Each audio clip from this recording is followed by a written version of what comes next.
welcome. I am so happy that you are here watching this video. My name's Abe, and this video is going to be a little bit more unique than the rest because this channel really was launched with the heart to create almost this journal, this behind the scenes catalog of our journey building our church right here in downtown San Diego.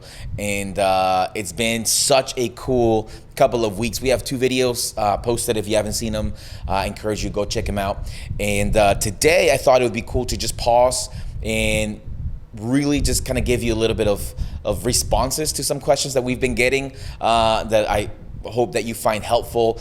Tell you a little bit about myself, our family, what we're doing right here in America's finest city. And really just before we get into it, just thank everybody. The last couple of weeks, we've made some incredible friendships and connections with great people, leaders and pastors. And maybe if this is your first time watching this channel, I encourage you to check out the other videos because really we decided to be authentic and vulnerable and show you not just the wins, but the lessons as well of planting a church, giving you real numbers in real time, and with the hope that it helps somebody. When we started our church about 4 years ago, we tried to look for a lot of these content spaces where we could see the journey, and we realized that there's not a lot of this out there. There's a lot of really cool programs, a lot of really cool networks that will tell you the lessons, but I've always thought it'd be super valuable if I could see the behind the scenes of some of the pastors and churches that I've admired. So in the most humble approach, we said, who are we, right? But if there's anything in our journey that could help you in just growing and maybe at least learning from our mistakes, we really, this is the heart behind this whole channel. So a little bit about us. My name's Abe Camacho. I am husband to my wife of 12 years, Crystal. She is my favorite human. I love her with all of my heart. She's the best person that I know. And then I have 2 amazing daughters. One of them is Lux, and one of them is Tiger. Tiger's here. Tiger, come here. Come here. Say hi. Oh, yeah. All right, go over there. And we just have a blast building this church called Local. We started about 4 years ago in downtown San Diego. It'll be 4 years in June, okay? This whole channel is about being real and authentic with all the numbers. So we started in 2020. Let me give you a little bit of the journey. We started in 2020. We started gathering November of 2020. It was 7 of us, including my wife and I, and 5 others. And we started meeting in our living room, dining table. And we had a desire and a call to create a space, create a church where people who could not really fit anywhere else, didn't feel seen or known by the church, or maybe they just wanted to connect in a different way. We created a space for them. So we did so, and we are beyond overwhelmed with just what we've seen God do in these 3 years. We launched officially the church June 2021. So we didn't have a long ramp to build and to do the traditional launch like a lot of churches that take a couple of years. We took a couple of months, and we didn't raise a lot of money. We can get into the money, and you can always ask me anything in the comments. Any questions that you have for our next Q&A, just put them in the comments. I want to make sure that I can help you out. But we did not raise a lot of money. In fact, when we launched, we just had a Venmo account, and we sent it to our friends. And it was really a miracle of God. And again, you may have heard this and you think it's like a cliche, but if it's God's vision, it'll be God's provision. And we've seen that time and time again. So it's been 4 years of that. And now, almost 4 years later, we grew from the 7 people, and now we serve about 500 people in 3 services in 2 locations. We have our downtown location here. This is like the broadcast campus, if we're using the church terminology. This is where we started. This is our main building. We're in our downtown campus right now. And then we have our second location in an area of San Diego called East Lake. and we have two services there, one in English and one in Spanish. And today, I'm going to answer a few questions from reading out of my phone that I've been asked. And I usually get these questions, I kind of formatted it in a way that would be general.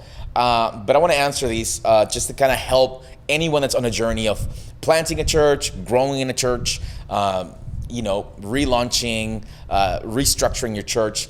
And some of these questions are a little bit personal. Some of them might be able to help you out, but I believe we can all learn from something. And I'll start with the first question. How did you know you wanted to be a pastor?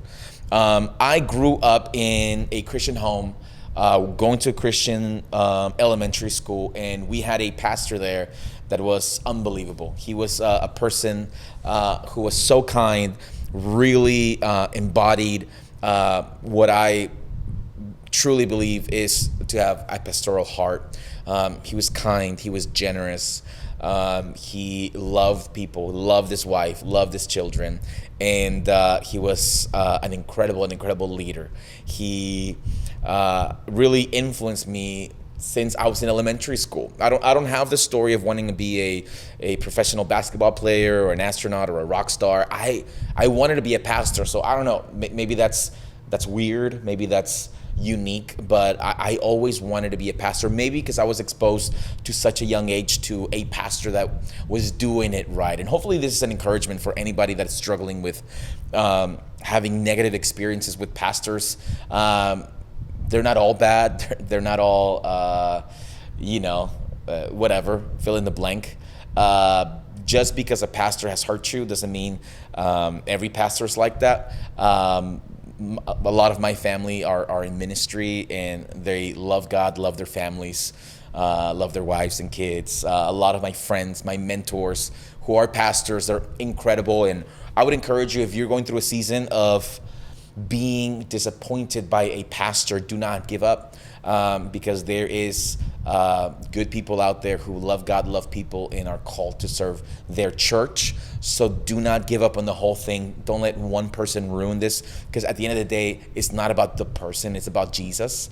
So I just wanted to encourage you with that. And that's why I wanted to be a pastor. Now, obviously, the journey keeps going. I mean, I was like 12 years old at that time, but that's really the spark. And I thought it'd be fun to kind of share that spark moment of how I got introduced to this whole world. How did you know you were supposed to start a church? That's a great question. I worked full time at a church from age 18 to, I was there for about 14 years. I went from janitor to executive leader, interim lead pastor, and loved that place, still do. An incredible church. And when COVID happened, just to give you a little bit of context, in 2020, my wife and I transitioned out, and we were considering all the options. We're considering continuing our career in ministry, moving either to LA, to New York, or just to find a church here, go somewhere else. And we really, number one, could not shake the calling. This is one of the things about God's calling. Once you hear it, you cannot unhear it. I believe that God orchestrated in a brilliant way our departure from a previous church because it was just His timing. And though we were looking for other things to do, we always knew that we were supposed to be in ministry, something that we love. I met my wife on staff at a church, but I really felt like it was time for us to step out. So we got some confirmation from some friends, from some pastor mentors, and we got the right people around us, and we launched. Really, how do you know you're supposed to start a church? If you have something to say that nobody else is saying it, and you must say it. Now, I know that everything that needs to be said has already been written in the Word of God, and everything that we get to do as pastors and communicators is just commentary. But I believe that for every time and every season, God raises up leaders, men and women, who He gives them a mantle, He gives them a word for a people in a season.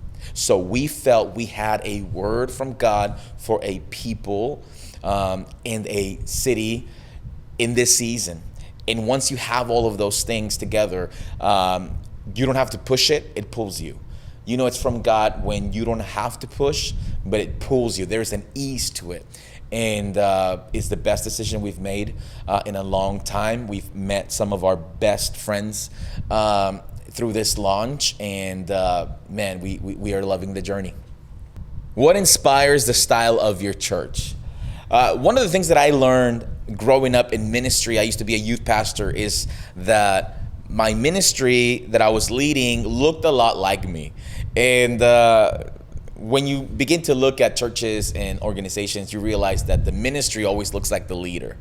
So when people ask us, like, what inspires the style of your church? Really, it's the leadership team and all of the contributions that we bring. We here in San Diego, we have incredible restaurants, incredible culture. We love San Diego. I mean, we love LA. We love to visit LA, but San Diego just has this very refined and like elevated taste. It's a lot more calm than LA, just to give you context. And our church is not inspired by other churches. It's inspired by the city. And I think that's something that we take so intentional here at Local, is that we do not want a church that just looks like other churches. We weren't called to build that church. That church already exists. We're called to build Local Church. That's the name of our church. So we allow our city and the people of the city to inspire us. And our church has evolved, but it's always remained true to the people who are leading and engaged and bought into the church. So all the way from restaurants to really, if I'm honest, the hospitality industry really inspires our church. San Diego has an amazing hospitality industry, and they do such a great job at creating spaces that inspire people, that make everybody feel so welcome and seen. I would dare to say even better than some churches. So we were challenged by that, especially in COVID, which was the time when we launched. We were getting better treatment at restaurants that we were getting at churches. They were going above and beyond to create and pivot with the times, when a lot of churches really were just waiting to open the doors physically. We really felt that the hospitality industry opened the doors to their lives to us. And we got to meet incredible people in the city who were really putting in work to create community, create environments. And with us, we're like, if they're so passionate about creating spaces because they love their food, how much more passionate should we be about the space we create if we are serving the gospel of Jesus? So our church has been inspired by the passion of people who put their lives on the line to create spaces. We wanted to do the same. We wanted to take risk to create a space where people would really feel seen, known, and loved. So that's what inspires our space, our city. Our church is inspired, our style is inspired by our city. We don't want to look like Texas. We don't want to look like LA. We don't want to look like New York. We want our church, that is called Local Church, to feel like we are the local church. Our church should not feel like every other church in every other state. Our church should feel like our city and our culture and our people. What's one non-negotiable you've built into the culture at Local? I love this question because we're so about culture at Local. Local, we have the best people, but I believe to have the best people, you need to have the best culture. One of the things that we love to say is that we're okay with losing the game as long as we are winning in the locker room. And I don't know who to credit that quote to. I heard it from Pastor Chad Veach. So I guess I'll give him all the credit. I've been part of churches where the project was the priority and not the people. We did whatever we had to do in order to create the best experience, but people were getting burnt out. People didn't feel, valued or seen or cared for. And for us, we decided the outcome belongs to God. For us, what He's entrusted us with is these people, their hearts. So we want to win the locker room. What does that mean? The behind the scenes, the private wins. We believe that the secret to winning is winning in secret. So we are okay if we are not winning based on the metrics of church world, as long as in our locker room we're winning. What does winning look like? Real friendships, real connections, real growth, real forgiveness, real life change, lives being given to Jesus. And that has been what is non-negotiable here. We don't have FOMO. We are not looking to compete. We're not looking to compare. We are looking to collaborate with the people that God has sent us to create a culture that is thriving, that is excellent, because we believe that excellence is our evangelism. So that's been a non-negotiable. That it's okay if the microphone doesn't work. We're not gonna get mad at the sound guy. We're okay if somebody drops a glass container. We're not gonna get mad at hospitality. It's okay if there's a dip in attendance. We understand that there's a marathon in the city. We're not gonna get mad at leaders. It's okay if leaders take vacations and have to take 2 weeks off, even though they're core team members, because priorities, families comes before ministry. So we refuse to lose in the locker room and win games, because that's not really winning. Winning in public but losing in private is losing, and we will absolutely hold on to that. And I believe that that's been the secret sauce to our team and the health of our church and the growth of our church, is that we are not looking to just swell. I think a lot of people think healthy things grow, sure, but I believe that broken things swell as well.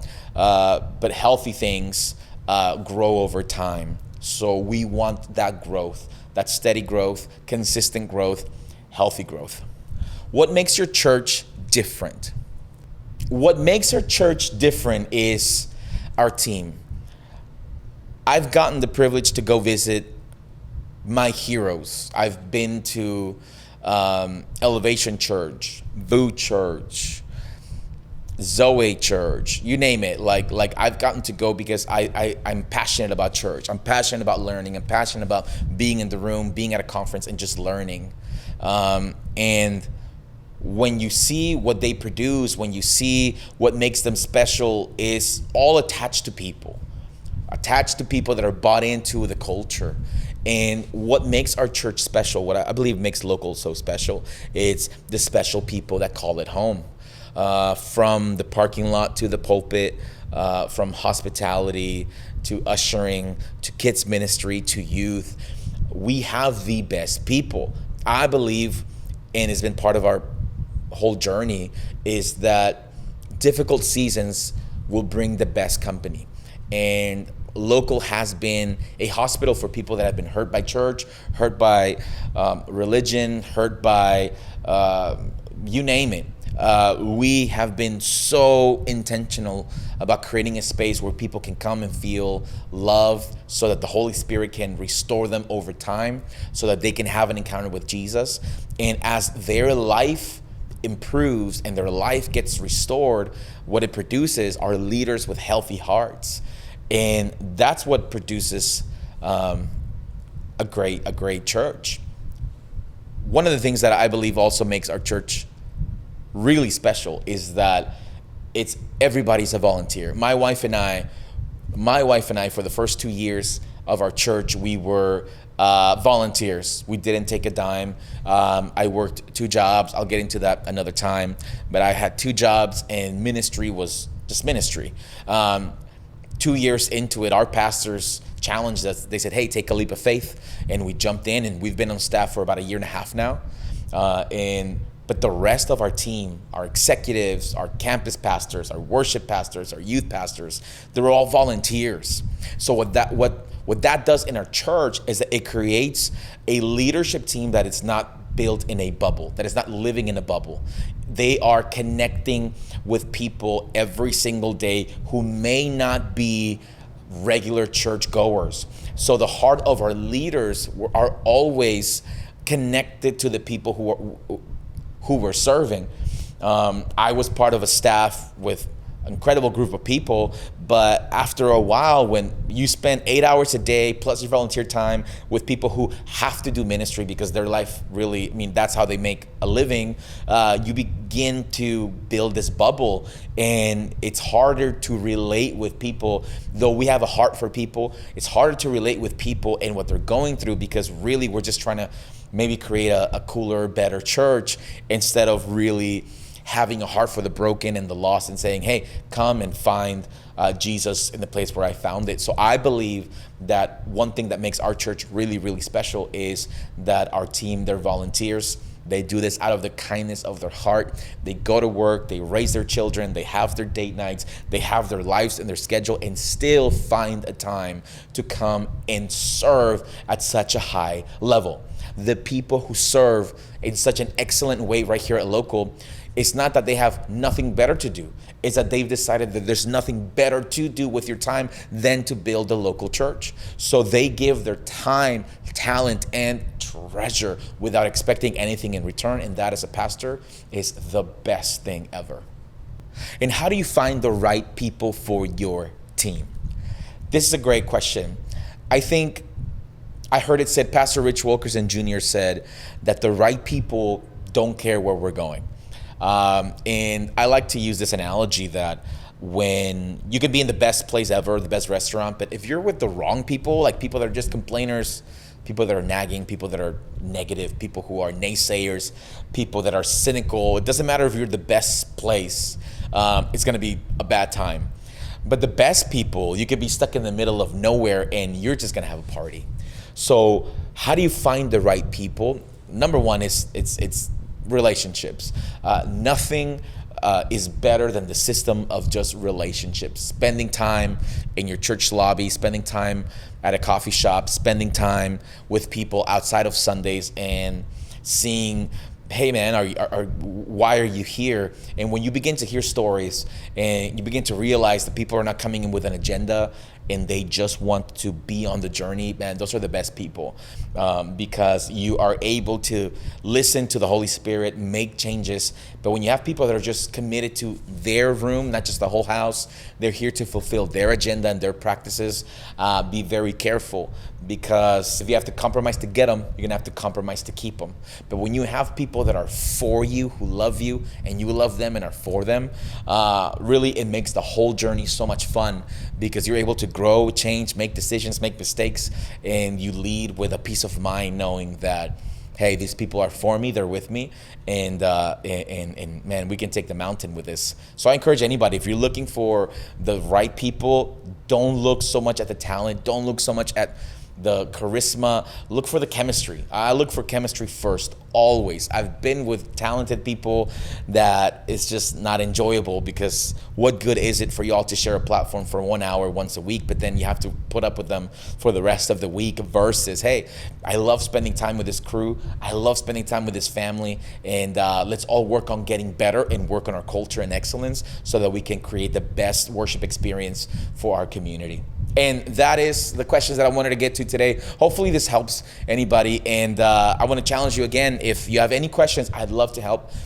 Just put your questions right here below in the comments. And next week, we're going to be back with an awesome video. Just, again, keep sharing our journey with you. And man, you guys have been so encouraging to us.